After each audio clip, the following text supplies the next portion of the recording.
Dr. Carly, sports chiropractor specialized in pre- and postnatal care, as well as sports injuries in the Haarlem, Netherlands area. Today, I'm going to demonstrate for you what a cervical neck adjustment looks like for a patient. I always begin by doing motion palpation, which means assessing the joints to feel where the restriction is and in what direction.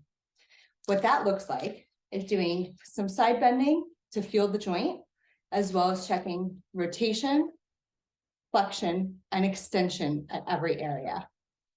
Once I find a joint that's fixated or stuck and not moving properly, the goal of the adjustment is to restore range of motion. This helps the brain and the nervous system to work at full capacity.